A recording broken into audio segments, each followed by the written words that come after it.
The old manor on the outskirts of town had always been the subject of whispered tales and ghostly legends. For years, it sat abandoned, its windows like dark eyes staring out over the overgrown lawn.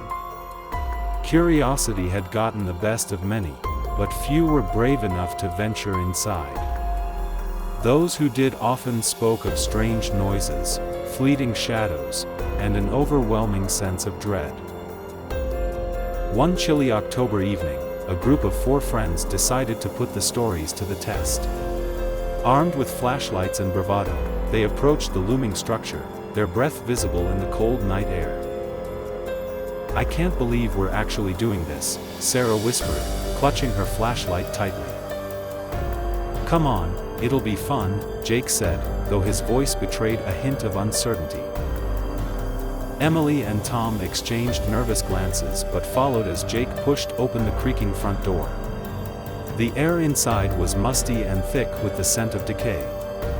The floorboards groaned under their weight as they stepped inside, the door slamming shut behind them with an ominous thud.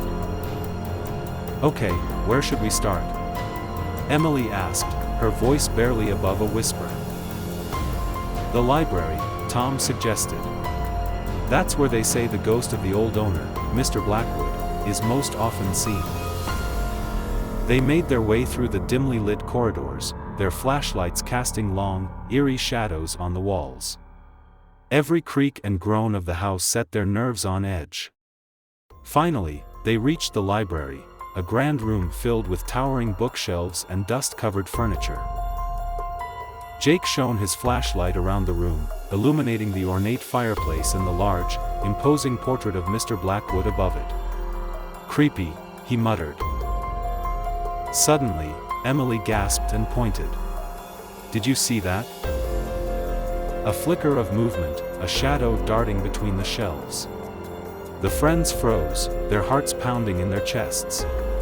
"It's just our imagination," Tom said, though he sounded unconvinced.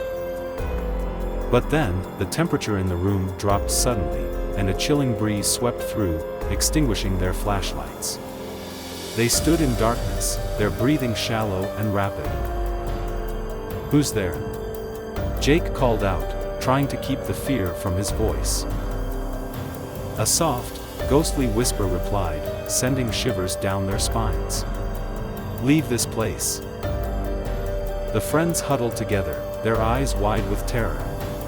The whisper came again, louder this time, echoing through the room. "Leave, now." Suddenly, the fireplace roared to life, flames casting dancing shadows on the walls. In the flickering light, they saw him, a spectral figure in old-fashioned clothing, his eyes hollow and filled with sorrow.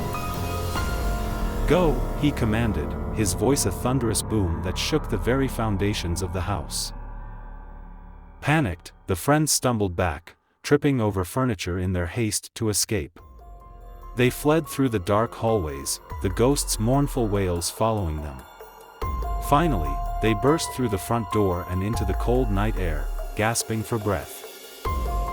They didn't stop running until they were far from the manor, their hearts racing and their minds reeling from what they had just experienced.